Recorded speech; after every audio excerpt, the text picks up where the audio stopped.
Alors, dans cet exercice, on va s'intéresser à l'arôme de lavande. Donc l'arôme de lavande, c'est un arôme qui est présent dans pas mal de choses, en cosmétique notamment. Donc on peut le synthétiser. On peut synthétiser cet arôme notamment avec le linalol et l'éthanol de linaline. D'accord? Donc c'est les deux molécules qu'on va étudier euh, dans la première partie de cet exercice. Donc c'est un exercice type bac sur les chapitres 10 et 11. D'accord? Donc on va voir ça tout de suite.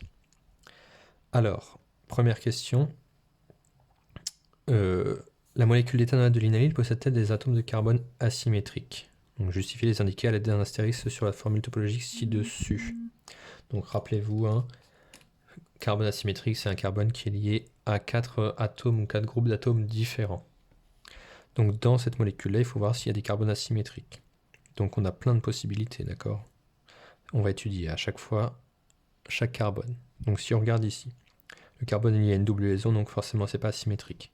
Ici, le carbone est lié à 3H, donc pas asymétrique. Pareil ici, ce carbone-là, il est lié à tout ça, tout ça, tout ça et tout ça. Donc c'est bien 4 choses différentes. Donc il est asymétrique. Ce carbone-là, liaison double, ce carbone-là, liaison double, pas asymétrique. Ce carbone-là, il est lié à 2H, donc pas asymétrique. Celui-ci, pareil. Celui-ci, liaison double, donc pas asymétrique. Celui-ci, liaison double plus 2 fois CH3, donc pas asymétrique. Celui-ci, CH3. Celui-ci, CH3, donc pas asymétrique. Donc on a un seul carbone asymétrique. Deuxième question. La molécule d'éthanol de linalyle présente-t-elle une diastéréoisomérie de type ZE? Justifiez la réponse. Donc rappelez-vous, la diastéréoisomérie ZE, c'est quand on a une liaison double avec des groupements qui sont plus ou moins importants de chaque côté. Donc là, on a deux liaisons doubles. Donc il y a deux possibilités de diastéréoisomérie ZE. Si on prend celle-ci, là on sait que on a un H, là on sait qu'on a un H. Là on sait qu'on a un H, et puis après on a tout le reste. Sauf que là, on ne peut pas savoir lequel groupement est important par rapport à l'autre. Un H, c'est la même chose. Donc, pas de diastéréosomérie ZE possible. Ensuite, ici, là on a un H, là on a tout le reste, là on a à chaque fois ce groupement-là et ce groupement-là. Donc, deux fois la même chose aussi, CH3, CH3, on ne peut pas savoir lequel des deux est le plus important. Donc, pas de diastéréosomérie ZE possible. Donc, dans cette molécule-là, il n'y a pas de diastéréosomérie ZE. On aurait pu penser que ici, on aurait pu étudier ça. Mais attention, là, on n'a pas une double liaison entre un C et un C. Donc, pas de diastéréosomérie possible entre une liaison CO. Voilà pour la question 1B. 1C. Donnez en conclusion le type de stéréosomérie présent dans le mélange obtenu lors de la synthèse. Donc, on n'a pas de diastéréosomérie ZE. On a un carbone asymétrique. Un carbone asymétrique égale molécule chirale. Donc, la seule possibilité, c'est qu'on ait des énantiomères. Combien? Une molécule chirale. Si on fait son image dans un miroir, ça va donner une autre molécule chirale qui sera image de celle-ci est non superposable. Donc, on aura deux énantiomères. Donc, il y a deux stéréoisomères possibles dans le mélange, c'est deux énantiomères seulement. Ensuite, question 2. Pour simplifier le raisonnement, on utilise la formule simplifiée du linalol. Donc on s'intéressait au début à l'éthanol de linalyle, maintenant au linalol. Donc pour simplifier l'étude, on prend cette formule-là. Donc le linalol, on dit que c'est ça, avec une chaîne carbonée R. Donc R, on dit que ça, c'est tout ça. D'accord? Mais nous, on va s'intéresser surtout à ça. Donc R, ça ne sera pas forcément très important au début. D'accord? Donc on simplifie tout ça par ça. Avec R, on garde en tête que c'est quand même ça. D'accord? Donc on vous dit que la molécule de linalol présente deux énantiomères. Donnez la représentation de Kram de ces deux énantiomères en utilisant la formule simplifiée ci-dessus. Donc en utilisant cette formule-là, il faut faire les deux énantiomères possibles du linalol. Alors pour faire ça, il faut déjà qu'on fasse la représentation de Kram du linalol qui est ici. Donc pour faire la représentation de Kram,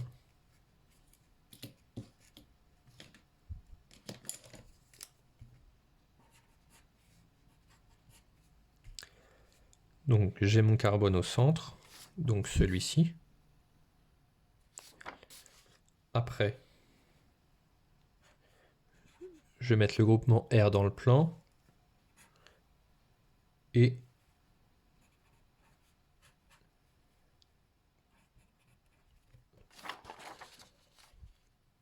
tout ça dans le plan.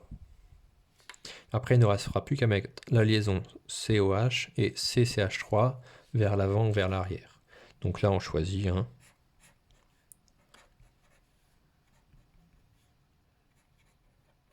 Voilà. Donc ça, c'est une représentation de crame du linalol. Comme ça. Après, si on regarde, ce carbonyle, il y a 4 choses différentes. Donc c'est un carbone asymétrique. Donc on sait que pour trouver son énantiomère à cette molécule-là, il suffit de faire la représentation, son image dans le miroir.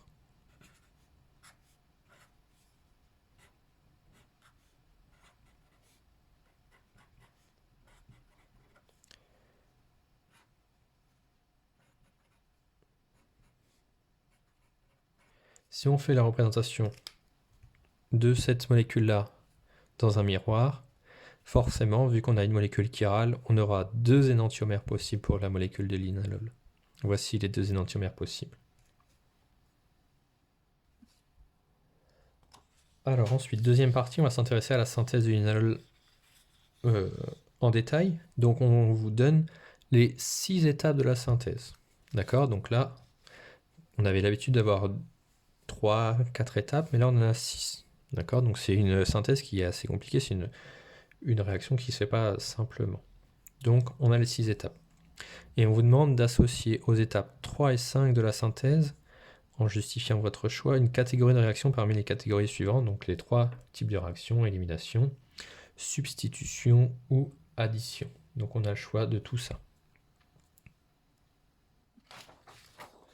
Donc si on prend l'étape 3, on a cette réaction-là. Donc si on regarde, on a ici que des liaisons simples, et ici une liaison double qui a été formée. Et en plus on a le OH qui est parti. Là il n'y a plus le OH. Donc quand on passe de liaison simple à une liaison double, et qu'on a quelque chose qui s'en va, on a une réaction d'élimination. Donc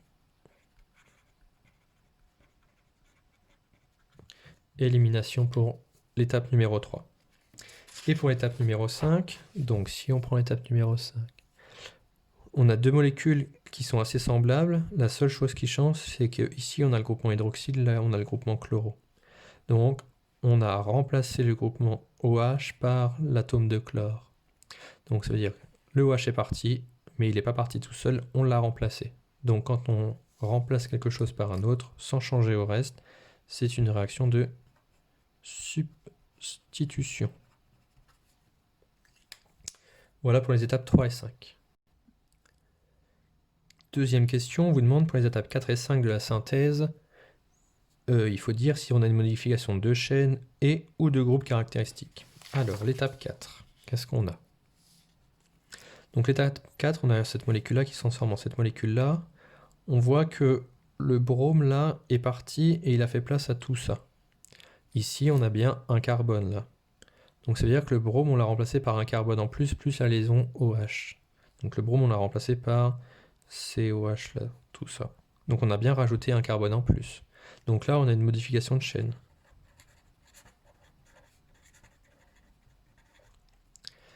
Ensuite, les groupes. On est passé d'un groupe brome ici, d'accord, donc halogéné, à un groupement hydroxyle. Donc on a bien changé de groupe. Donc on a à la fois une modification de chaîne et une modification de groupe pour l'étape numéro 4. Ensuite, pour l'étape numéro 5, si on regarde, on avait juste dit qu'il y avait le OH qui partait et le chlore qui était à la place. Donc la chaîne n'a pas changé, d'accord? On n'a pas rajouté ou enlevé de carbone. Donc il n'y a pas de modification de chaîne. Par contre, on est passé d'un groupement hydroxyle à un groupement halogéné chlore là. Donc là, il y a une modification de groupe seulement. D'accord? Pas de modification de chaîne, seulement modification de groupe ici. Troisième question. On vous dit que le mécanisme de réactionnel de l'étape 1 est donné ensuite. Parce qu'en fait, là, on a des grandes étapes. Mais dans cette étape, il y a encore des sous-étapes. Donc vous voyez, il y a vraiment beaucoup d'étapes dans cette synthèse-là. Donc dans cette étape-là, seulement celle-ci, il y a 3 sous-étapes, A, B et C, comme elles sont données ici. On vous dit dans l'étape A et B de compléter le mécanisme avec les flèches, donc pour montrer ce qui s'est passé et les transferts d'électrons. Donc encore une fois, quand on vous demande ça, regardez ce qui est formé pour dire dans les réactifs ce qui s'est passé. Donc si on regarde, on voit que la molécule là, elle a perdu un H, parce que là il n'y a plus de H. Donc forcément il va falloir casser cette liaison là. Et puis on voit que le C il a trouvé un doublé non liant. Donc forcément cette liaison là va être cassée et ça va revenir sur le C. Sauf que le H, il ne peut pas rester tout seul, donc il va venir avec le N, parce que l'azote là, on voit bien qu'il a 3 H ici alors que là il n'y en a que 2. Donc l'azote va prendre un N, et en plus on voit bien qu'il n'a plus qu'un doublé non liant à la fin, alors que là il en a 2. Donc il va se servir d'un de ces doublés non liants pour aller chercher un H, puis cette liaison-là va être cassée, et ce doublé liant entre le C et le H va se transformer en doublé non liant sur le carbone. Donc comment on modélise ça? Le N qui est plus électronégatif va être un donneur de doublé d'électrons. Donc il va donner ces électrons au H pour former une liaison. D'accord? Et le H qui ne peut pas avoir de liaison va casser cette liaison avec le C, et ce doublé-là va se retrouver en doublé non liant sur le C. Voilà, on aurait pu aussi prendre le doublé du dessus, hein, bien sûr, c'est la même chose. Voilà ce qui se passe ici. Dans l'étape B, alors, qu'est-ce qu'on voit? On voit que là et là, c'est à peu près la même chose. Il se passe des choses au niveau du carbone, là. Parce que le carbone, il a une double liaison entre le O et le C, alors que là, il n'a plus qu'une liaison simple. D'accord? Donc, il se passe des choses. Ensuite, on voit que il y a le doublé non liant là qui va servir à former la liaison. Parce que le carbone est moins, donc c'est-à-dire qu'il a beaucoup d'électrons. S'il a un électron en plus, donc il va vouloir le donner. Donc qu'est-ce qui va se passer? Le doublé non liant du carbone va servir à former une nouvelle liaison avec le carbone ici. Sauf que si on laisse juste ça, le carbone, il a déjà 4 liaisons ici. Si on en rajoute une, ça fait 5 liaisons. Donc forcément, il va enlever un des doublés liants ici pour que la liaison double se transforme en liaison simple. Et qui va récupérer ce doublé en trop? Ça va être l'oxygène, qui a ici 3 doublés non liants alors qu'ici il n'en a que 2. Donc on modélise ça comme ça. Le carbone ici qui a un électron en plus va bien vouloir faire une liaison avec le carbone ici. Donc c'est cette liaison là qui est formée. D'accord, je peux la surligner. Et ensuite, comme on a une nouvelle liaison qui est formée, forcément il faut enlever la liaison double, il faut la transformer en liaison simple, et c'est l'oxygène qui récupère le doublé liant se transforme en doublé non liant comme on le voit ici. 3 doublés non liants, ici il n'y en avait que 2. Voilà ce qui se passe dans les sous-étapes A et B. Ensuite, fin de l'exercice et fin de la question 3. On vous demande d'indiquer les produits manquants dans la sous-étape C. Donc dernière sous-étape de l'étape 1, il manque les produits. Alors comment on fait ça? On sait que la sous-étape C, c'est la dernière sous-étape pour l'étape 1. Alors, qui est-ce qui va être formé? Au début, dans l'étape 1, on part d'ici. C'est notre molécule qui est là. D'accord? Puis, on veut former cette molécule-là. Donc forcément, à la fin de l'étape 1, qu'est-ce qui est formé? Eh bien, au moins celle-ci. D'accord? Donc, si j'écris tout ça, ce qui est formé, c'est au moins ça. C'est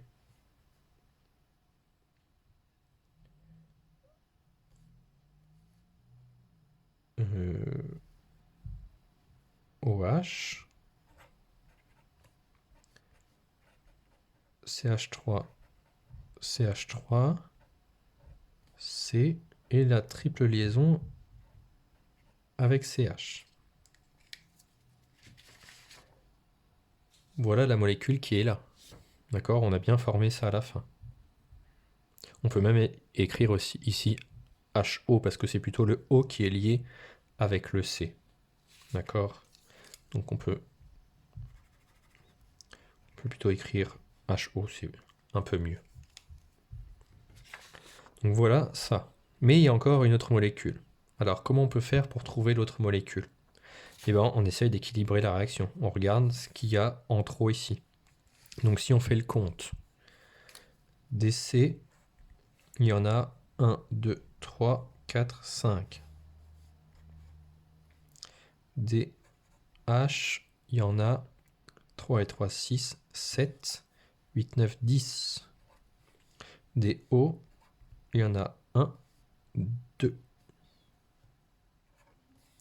Ensuite, pour le moment, à droite, DC, DH, DO. Il y en a combien? Alors DC, il y en a 1, 2, 3, 4, 5. DH, 1, 4, 7, 8. Et DO, 1. Donc ça veut dire qu'il en faudrait, pour compléter, pour équilibrer, il faut encore 2H et 1O. Quelle est la molécule qui contient 2H et 1 oxygène? Attention, il n'y a pas marqué 10, hein, il y a marqué 1 oxygène. Donc, quelle est la molécule qui contient 2H et 1 oxygène? C'est la molécule d'eau. Voici. Donc là, on a bien la dernière sous-étape. On a bien la molécule finale de l'étape 1 qu'on voulait, plus ce qui reste, donc la molécule d'eau. Donc voilà l'exercice. Donc encore une fois, hein, ce qui est important de savoir, c'est savoir faire les flèches, comprendre comment sont faits les mécanismes, et puis savoir dire si on a quel type de réaction, substitution, addition, élimination, modification de groupe, modification de chaîne. Voilà. Fin de l'exercice.